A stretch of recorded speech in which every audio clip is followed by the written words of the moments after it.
Le service unifié des recettes du Botswana a annoncé le 10 juillet 2026 des réformes fiscales majeures devant générer 210 millions de dollars de recettes annuelles supplémentaires. Ces mesures visent à moderniser l'administration, simplifier la législation et aligner le pays sur les standards internationaux. La Tunisie a conclu un accord de près de 312 millions de dollars avec le Fonds monétaire arabe. Selon l'exécutif, ce financement vise à soutenir la stabilité économique et financière du pays à travers 3 tranches de décaissement. Au premier semestre 2026, le gouvernement fédéral du Nigeria a levé 5 000 milliards de naira, soit environ 4 milliards de dollars sur le marché obligataire national. Cette performance marque une progression fulgurante de 77,8% par rapport à la même période en 2025.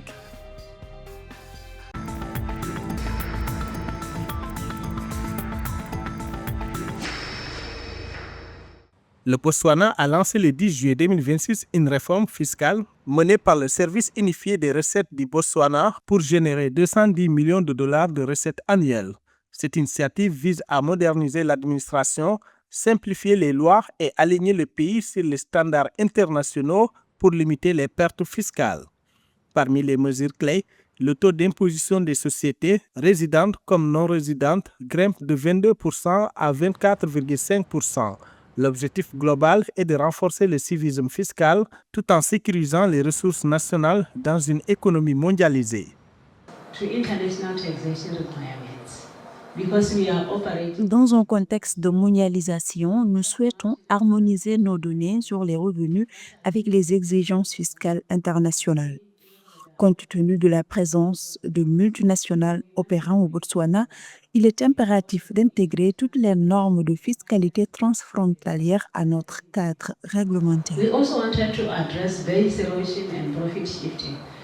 Le Botswana a également durci sa fiscalité contre l'évasion des multinationales en taxant les bénéfices rapatriés et en encadrant mieux les établissements stables. Dès octobre 2026, une TVA sur les services numériques sera introduite parallèlement à une hausse de l'impôt à 27,5% pour les hauts revenus. Cette réforme majeure sécurise les recettes publiques tout en modernisant la fiscalité sur la consommation et les revenus.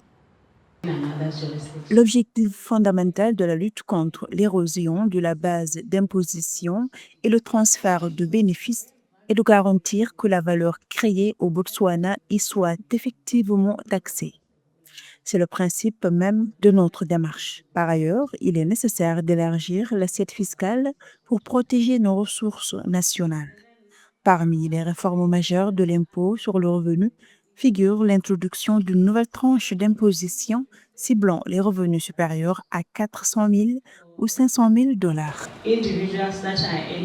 Avec cette réforme, le Botswana espère non seulement stabiliser ses finances publiques, mais aussi offrir un cadre plus transparent et équitable pour les investisseurs, tout en sécurisant sa souveraineté fiscale dans une économie globalisée.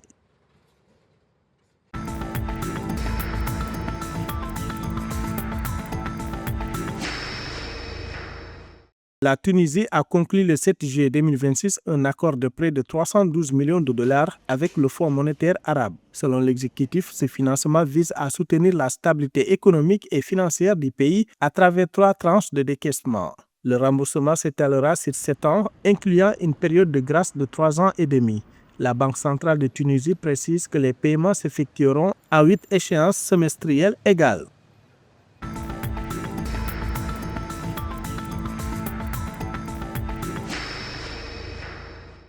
Au premier semestre 2026, le gouvernement fédéral du Nigeria a levé 5 000 milliards de naira, soit environ 4 milliards de dollars sur le marché obligataire national. Cette performance marque une progression fulgurante de 77,8% par rapport à la même période en 2025. Malgré une baisse des coûts d'emprunt, l'engouement des investisseurs a été massif avec des souscriptions dépassant les 9 000 milliards de naira. Ces données publiées le 11 juillet 2026 par le Bureau de gestion de la dette soulignent une forte résilience du marché malgré l'assouplissement des taux marginaux.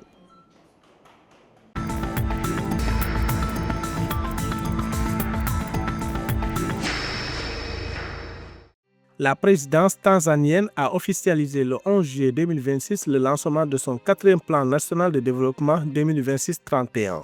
Ce plan de jalon de la vision 2050 vise à transformer la Tanzanie en une économie à revenu intermédiaire supérieur avec pour cible un PIB de 1 000 milliards de dollars. Porté par une croissance dynamique, l'économie devrait passer de 5,9% actuellement à 6,3% d'ici la fin de l'année 2026.